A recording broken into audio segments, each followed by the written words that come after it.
Hi, I'm James. Hello, I'm Santeri. And we're from Wheel. I play drums. I play guitar and I sing.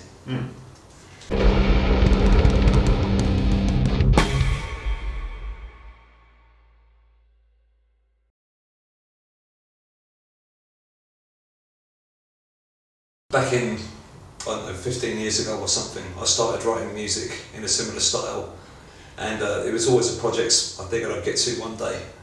And through mutual friends, I was introduced to Santeri, Mikko and our previous guitarist Saku, and we figured that we all have a similar interest, and that became our first EP, those 3 songs.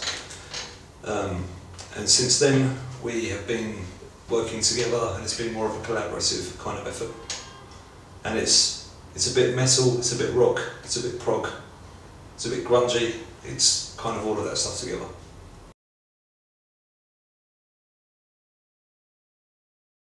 I think that the main difference and the reason we decided to produce the EP was the first EP, as I mentioned, was mainly from my old songs that we developed together, and they were demos that had been sitting on a computer for nearly 10 years at that point.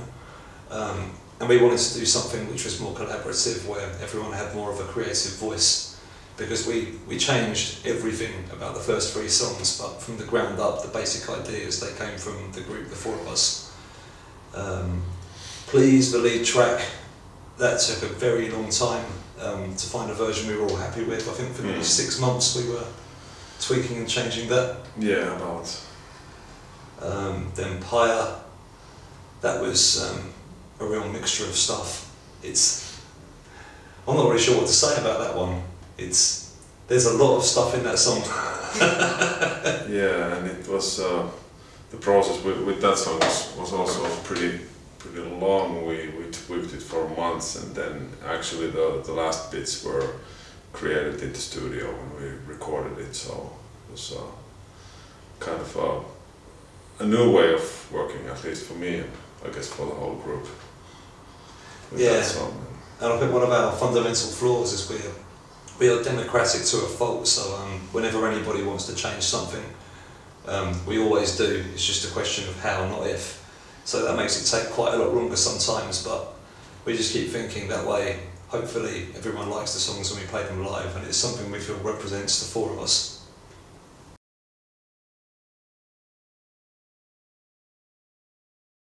So I read a news article in the British press after the Syrian immigration crisis, and the words used to describe the numbers of people being pushed into Europe was swarms, which I thought was a very deliberately polarising word and needlessly colourful, you know, when you're talking about victims of a war zone.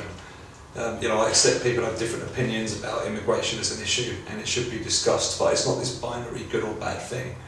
You know, if a country lets in everybody who wants to come, that's going to cause all kinds of problems, and it's going to affect welfare for residents. And if you don't let anybody in and don't help out people who are suffering, then I think you're just failing as a human being. So, you know, surely that should be the kind of grounds level up. How many people can we help? So the song was just about how we use the news to become a mouthpiece for our ignorance, and it's almost like we've got a roadmap to be a politically correct but very inhumane isolationist in the modern world, and I think the song became a rant about that. It's, you know, whatever people's opinions are, it's a complex subject, but we should be able to have a reasonable discussion about it. It shouldn't be a binary issue.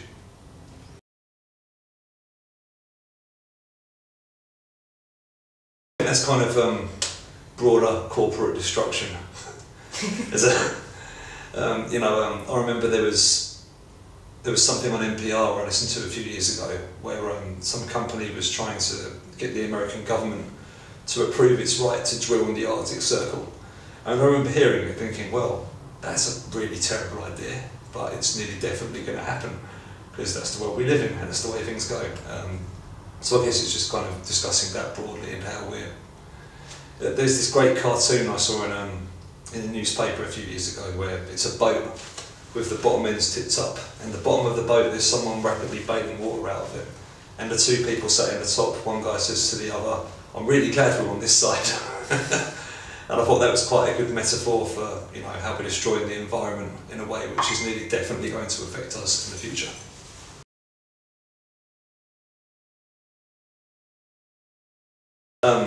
It's over now. It's a fictional story about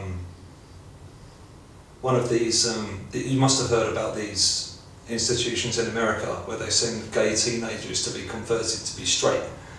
And it's written from the perspective of a young gay man, and a priest visits his house.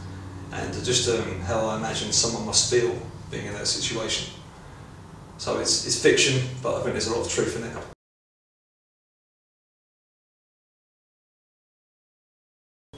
I think so many reasons, and funnily enough, since we recorded it, I think so many more have popped up in the media, like everything from the Brexit vote in the UK, which seems to be, it was such a close call. Like, if I remember correctly, the winning vote was 51.5%. Or how Trump became elected in the States, and these divisive politics, which seems to be, there are so many ways you can dress that up as to why it happens, and without trying to comment on if it's good or bad. I feel that in the West we are more divided than we've been in a long time, and there's very little reasonable discourse on either side. People are so certain that what they believe is right, they don't want to listen to the other side, and historically that seems to be quite a bad thing, but history repeats itself, and here we are again. So I thought it summed up the three songs quite nicely.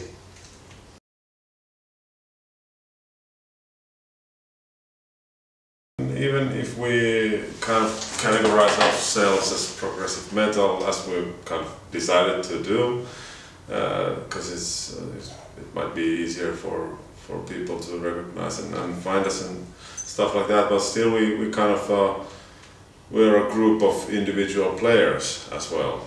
So we all have our backgrounds, we have our you know, favorite bands and favorite sounds that we like, and none of us is actually a kind of a pure metal player. So that, of course, brings its own taste, and I think that's also our strength, that we don't try to be progressive metal or anything like that. We make music that we like and see how it sounds.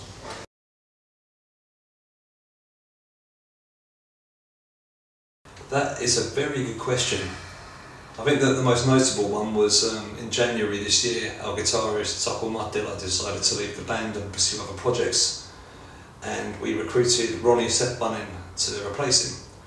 And we're still on good terms with Sokol. It's nothing personal or unpleasant. He just he wasn't feeling it, and he got good opportunities elsewhere. And Ronnie has had some big shoes to fill, and he's filling them like a boss. So we're very excited to start playing with him over the summer. Anything to add? No, not really. Not really, except well, it's of course the challenges are, I think, pretty much the same for every new band. So getting started is the hard part. So I guess we're still looking to get more opportunities, more contacts, stuff like that. One of the good things were when we started working with our management company from Germany. They've had some well, things have started to roll, and now we're really releasing the second EP and stuff like that. But of course there's the basic challenges for I guess pretty much every starting band, how to get the people to know you. It's in a way you'd think it had become more simple in 2018 with these social media platforms, but there's this miasma of other bands, and it's very hard to articulate in either 140 characters on Twitter or through just a series of Instagram photographs, you know, what value we add or why people might be interested in what we're doing.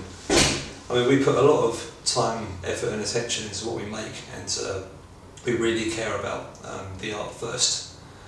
And we still think that will resonate with some people. I mean, it's not music for everybody, that's a deliberate choice on our part.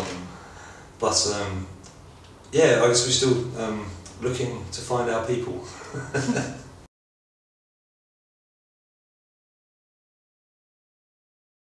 Next week, so it's 7th of June, we're playing in El Mombari, Helsinki, and that's the kind of official EP release gig.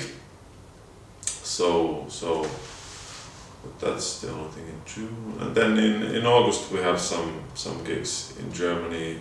There's at least we're playing in Summer Breeze, which is one of the big festivals in Germany. And then there's some touring planned around that, and we are supposed to visit the UK at some point during the summer or early autumn, but we'll see. We don't actually have that much booked yet, but there's a lot to be confirmed stuff. Yeah, so but still, we're really looking forward playing those shows. They're also the first shows with our new guitar player, Ronnie. So it's gonna be great, I guess. Yeah, he's gonna kick ass. Yeah.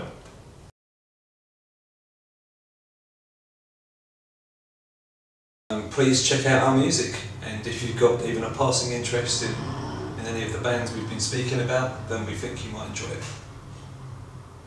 Yeah. Great job.